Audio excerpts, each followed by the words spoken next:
یہ تھا کہ میں یزید جیسے آدمی کے ہاتھ پر بیعت کرنے کے لیے تیار، بولو بھائی، نہیں، میں نہیں بیعت کرتا اس کے ہاتھ، کیونکہ یزید کے بارے میں خبریں تھیں، بعض کہتے تھے شراب پیتا ہے۔ حضرت مفتی محمد تقی عثمانی صاحب کا انہوں نے فرمایا ہے کہ کسی مستند روایت سے ثابت نہیں ہے شراب پینا، روایتیں ہیں مگر کوئی اوتھینٹک روایت نہیں ہے۔ تو اب نتیجہ کیا نکلا کہ حضرت حسین رضی اللہ تعالیٰ عنہ کے پاس کوفہ سے خطوط آئے۔ کوفہ کا گورنر تھا ابن زیاد، وہ بھی یزید کا آدمی تھا، بڑا ظالم آدمی تھا وہ۔ اہل کوفہ کے خطوط آئے کہ آپ آ جائیں یہاں پر، یہاں سب لوگ آپ کے ہاتھ پر بیعت کرنے کے لیے تیار ہیں۔ حضرت حسین کا خیال یہ تھا کہ اگر یہ سب تیار ہیں تو یزید کی حکومت بغیر لڑائی کے، بغیر بڑے قتال کے، مسلمانوں کے خون خرابے کے بغیر ختم ہو سکتی ہے۔ آئی بات سمجھ میں؟ جو انفارمیشن آپ کو ملی تھی، جو نالج آپ کو ملی تھی، وہ نالج غلط تھی۔ اگر وہ نالج صحیح ہوتی تو حضرت حسین کبھی کربلا کی طرف رخ نہ کرتے، کیونکہ حضرت حسین کا موقف بھی یہی تھا کہ مسلمانوں کی تلواریں آپس میں نہ چلیں۔ حضرت حسین رضی اللہ تعالیٰ عنہ کے پاس جب 50 سے زیادہ خطوط آئے ہیں اہل کوفہ کی طرف سے کہ آپ آئیے، آپ آئیے، آپ آئیے، تو پہلے حضرت حسین رضی اللہ تعالیٰ عنہ نے اپنے رشتہ دار جو آپ کے چچزاد تھے مسلم بن عقیل، ان کو بھیجا۔ نتیجہ کیا نکلا؟ مسلم بن عقیل کا وہاں پر حکومت نے گرفتار کر کے ان کو قتل کر دیا۔ اب یہ ایک ایسا ظلم تھا جس کے ظاہر ہے کہ کسی کو سفیر بنا کے بھیجا جائے، کسی کو حال احوال دیکھنے کے لیے بھیجا جائے، اور حضرت حسین کی نیت ہرگز بغاوت کی نہیں تھی، مگر کوفہ کے گورنر کو اور یزید کو یہ خیال تھا کہ خلافت کے اصل اہل یقیناً یہی ہیں، کہیں ایسا تو نہیں ہے کہ یہ امیر بننا چاہتے ہیں، یہ خلیفہ بننا چاہتے ہیں۔ ایک خوف اس کے دل میں بیٹھ گیا تھا، ایک لاشعور میں خوف ہوتا ہے نا، انسان کے دل میں بیٹھ جاتا ہے کہ آپ 100 دفعہ بھی کہیں بھی میری یہ نیت نہیں ہے، مگر وہ ڈر رہا ہوتا ہے کہ یار یہ کچھ کر نہ لیں۔ تو جب مسلم بن عقیل کو شہید کیا گیا، حضرت حسین رضی اللہ تعالیٰ عنہ جا چکے تھے۔ جب حضرت حسین رضی اللہ تعالیٰ عنہ کوفہ کی طرف جا رہے تھے، بہت سارے صحابہ نے آپ کو منع کیا، جن میں عبداللہ ابن عمر رضی اللہ تعالیٰ عنہ بھی تھے، عبداللہ ابن عباس رضی اللہ تعالیٰ عنہ بھی، کہ آپ یہ کام نہ کریں۔ بعض نے تو کہا کہ ہمیں آپ کی شہادت کا یقین ہے، کیونکہ جس حالات میں آپ جا رہے ہیں حکومت یہ سمجھے گی کہ بغاوت کرنے آ رہے ہیں، لہذا وہ آپ کو کیا کرے گی؟ اس بیس پہ قتل نہیں کرے گی کہ آپ نواسہ رسول ہیں، کیونکہ وہ بھی مسلمان تھے، اس بیس پہ قتل کرے گی کہ آپ کی نیت کیا ہے، حکومت کے خلاف بغاوت۔ تو ان کے پاس ایک اپنے آپ کو برحق ثابت کرنے کے لیے ایک دلیل ہوگی کہ حکومت کا باغی جو بھی ہو اسے کیا کر دو؟ قتل۔ رسول اللہ صلی اللہ علیہ وسلم نے فرمایا، صحیح حدیث ہے، کہ جب مسلمان کسی ایک امیر پہ جمع ہو جائیں تو اس کے خلاف جو بھی اٹھے، نبی نے فرمایا اس کو قتل کر دو، کائنم من کان، چاہے وہ اس کے خلاف اٹھنے والا کتنا ہی نیک کیوں نہ ہو۔ یہ حدیث کے الفاظ ہیں۔ حضرت حسین کا موقف یہ تھا کہ میں نے ابھی تک یزید کی خلافت اور حکومت کو تسلیم نہیں کیا، لہذا میں اس وعید میں داخل نہیں ہوں۔ اب ہوا یہ ہے کہ حضرت حسین رضی اللہ تعالی عنہ جب گئے ہیں اور کربلا کے مقام پہ پہنچے ہیں، تو وہاں آپ رضی اللہ تعالیٰ عنہ کو مسلم بن عقیل کی شہادت کا بھی پتہ چلا، اور اندازہ ہوا، میں بہت شارٹ کر کے سنا رہا ہوں، اندازہ ہوا کہ حالات ایسے نہیں ہیں جیسے میں سمجھ رہا تھا۔ عبید اللہ جو ابن زیاد تھا بدبخت، اس نے حضرت حسین کو یہ کہا کہ بغیر کسی شرط کے حضرت حسین کو گرفتار کر کے لاؤ اور میرے ہاتھ پر بیعت کراؤ۔ یہ رسول اللہ صلی اللہ علیہ وسلم کے نواسے کی توہین تھی کہ آپ صلی اللہ علیہ وسلم کے نواسے ہیں اور ان کے ساتھ ایسے معاملہ کیا جائے جیسے ایک عام شخص کے ساتھ معاملہ کرتے ہیں، ان کو گرفتار کر کے معاذ اللہ گھسیٹ کے لاؤ اور میرے ہاتھ پر بیعت پر کیا کرو، ان کو مجبور کرو۔ حضرت حسین رضی اللہ تعالیٰ عنہ کا کربلا کے میدان میں موقف یہ تھا کہ میں اگر بیعت ہوں گا تو ڈائریکٹ یزید کے ہاتھ پہ بیعت ہوں گا جو مسلمانوں کا خلیفہ ہے، ابن زیاد کے ہاتھ پر بیعت نہیں ہوں گا۔ یہ بھی اس تاریخ کا ایک اہم پہلو ہے کہ حضرت حسین نے کوفہ جانے کا ارادہ ترک کر دیا اور کربلا سے شام جانے کا آپ رضی اللہ تعالیٰ عنہ نے ارادہ کر لیا۔ اور بعض مورخین نے لکھا ہے کہ حضرت حسین جو واپس آ رہے تھے تو وہ کربلا سے گزر رہے تھے, وہ واپسی کا راستہ ہی شام کا راستہ ہے. نہیں آ رہی بات میرے خیال سمجھ, وہ جس ٹریک پر چل رہے تھے وہ راستہ کون سا ہے, وہ شام کو جاتا ہے. یہ اس کی علامت ہے کہ آپ یزید سے ملاقات کے لیے, مذاکرات کے لیے تیار, بولو بھائی, ہو چکے تھے. کہ میں خود براہ راست یزید سے مل کے حال احوال دیکھتا ہوں, اگر مجھے سمجھ میں آیا تو میں اس کے ہاتھ میں بیعت ہو جاؤں گا. حضرت حسین رضی اللہ تعالی عنہ کا مقصد حکومت کے خلاف تلوار اٹھانا, بولو بھائی, نہیں تھا, ورنہ وہ اس کے لیے تیار نہ ہوتے. مگر جو ابن زیاد تھا اس نے حضرت حسین رضی اللہ تعالی عنہ اور آپ کے ساتھ جتنے اہل بیت تھے ان پر ظلم یہ کیا اس بدبخت نے کہ اس نے انہیں شام جانے کا راستہ نہیں دیا, اور اس میں اپنی توہین محسوس کی کہ میرے ہاتھ پر بیعت کیوں نہیں ہو رہے, اور لشکر بھیجا جس لشکر نے چاروں طرف سے حضرت حسین رضی اللہ تعالیٰ عنہ کو گھیرا. حضرت حسین نے کہا کہ میں عزت کی جو موت ہے اس کو ذلت کی زندگی پر ترجیح دیتا ہوں. کوئی بھی غیرت مند ہوتا تو اس وقت یہی کرتا کہ بھئی جب میں اپنے دعوے سے بھی دستبردار ہو گیا اور میں شام جانے کے لیے بھی تیار ہو گیا, اب میرا راستہ روکنے کی کیا حقیقت ہے. اللہ تعالی کوفہ کے گورنر کے ذریعے حضرت حسین کا قتل کروانا چاہتے تھے تاکہ اس کی بدبختی ساری دنیا کے سامنے ظاہر ہو جائے. اگر حضرت حسین پھر بھی تلوار چلاتے, پھر بھی لڑتے, تو حضرت حسین پر یہ الزام لگایا جا سکتا تھا کہ معاذ اللہ آپ باغیوں میں ہیں. تو اللہ تعالیٰ نے اپنے نبی کے نواسے کو اس الزام سے محفوظ رکھا اور آپ نے لڑائی کا ارادہ ترک کر دیا. حضرت حسین نے کربلا کے میدان میں جو لڑائی لڑی ہے وہ اقدامی لڑائی نہیں تھی, وہ دفاعی لڑائی تھی. دیکھو جب حکومت آپ کو گھیر لے چاروں طرف سے, آپ کہیں ٹھیک ہے بھائی میں لڑائی سے دستبردار ہوتا ہوں, مجھے میرے گھر جانے دو. حضرت حسین کا ایک مطالبہ یہ بھی تھا کہ یا تو مجھے واپس جانے دو مدینہ, میں جہاں سے آیا ہوں وہیں جا رہا ہوں واپس, مکہ جانے دو یا مدینہ جانے دو.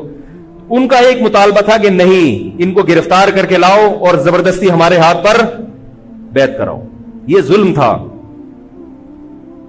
نتیجہ کیا نکلا ہے کہ کربلا کے میدان میں آپ کو گھیر کر آپ کو بھی شہید کر دیا گیا, اور جتنے اہل بیت تھے مرد سوائے امام زین العابدین کے جو حضرت حسین رضی اللہ, حضرت حسن کے بیٹے تھے, ان کے علاوہ جتنے بھی اہل بیت تھے ان سب کو قتل کر دیا گیا.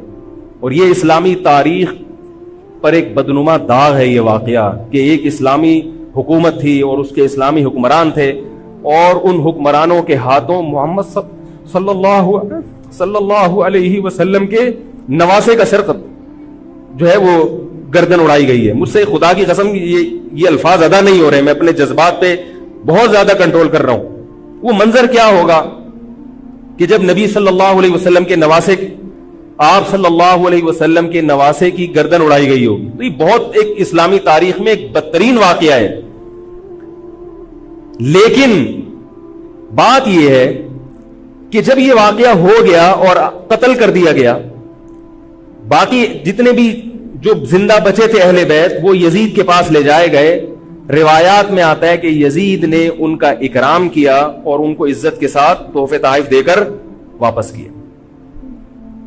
یہ جو کربلا کے واقعات میں جو ظلم کی داستانیں اضافی بیان کی جاتی ہیں, اس کا مستند تاریخی روایات سے کوئی ثبوت, بولو بھائی, نہیں ملتا. اب لوگوں نے اپنی دکانیں چمکا لی ہیں, پانی نہیں تھا, کئی دنوں سے کھانا نہیں ملا.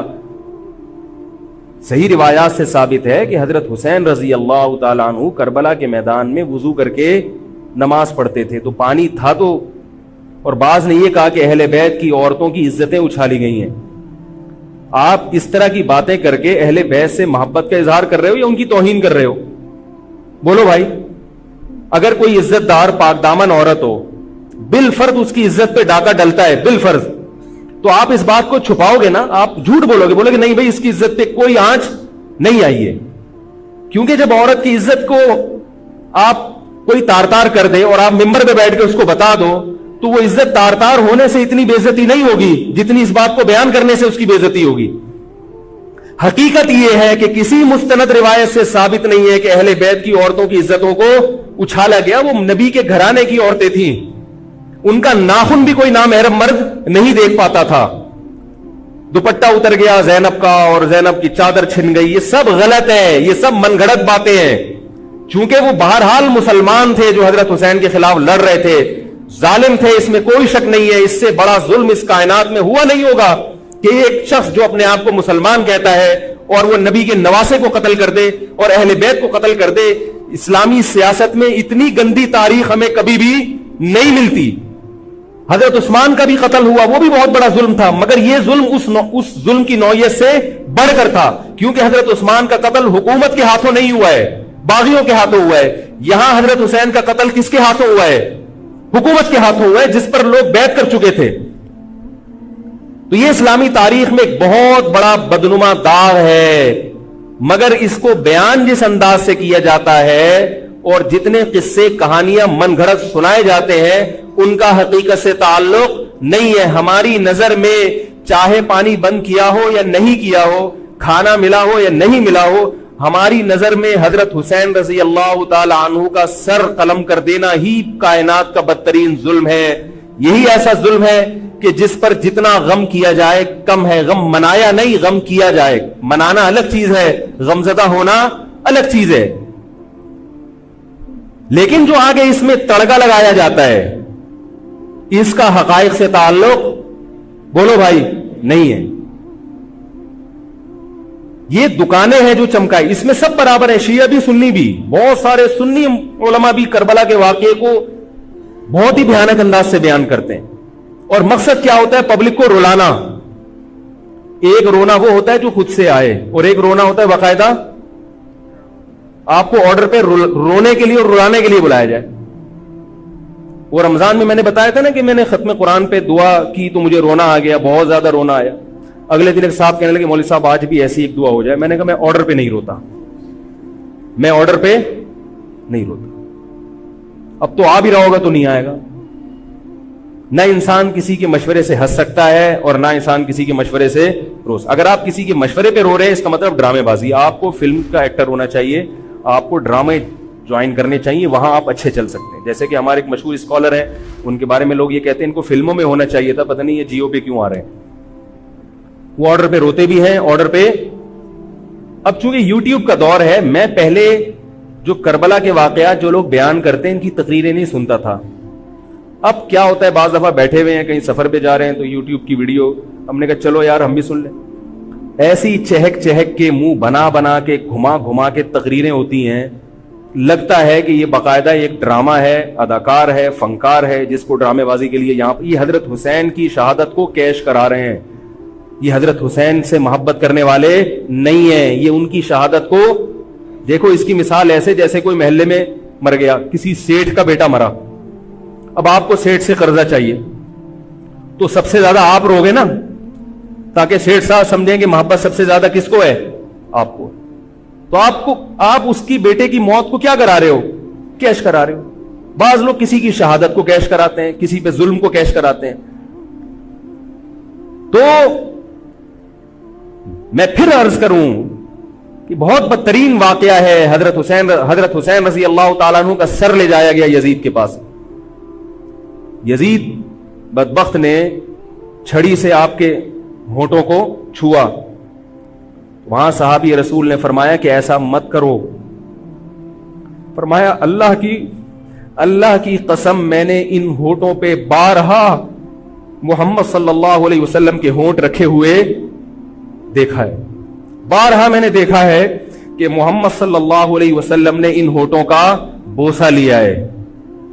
بارہا میں نے دیکھا ہے.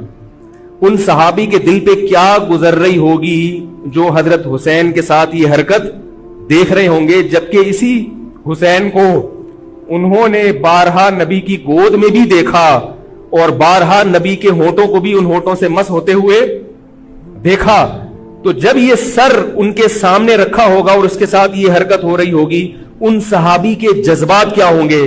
مگر اس کے باوجود جو بتانے کی بات ہے جو میں بتانا چاہتا ہوں، انہوں نے یزید کے خلاف بغاوت نہیں کی کہ جس یزید نے حضرت حسین کا یہ حشر کر دیا ہو، اگر اس کے خلاف بغاوت ہوگی تو باقی مسلمانوں کا کیا حشر کرے گا.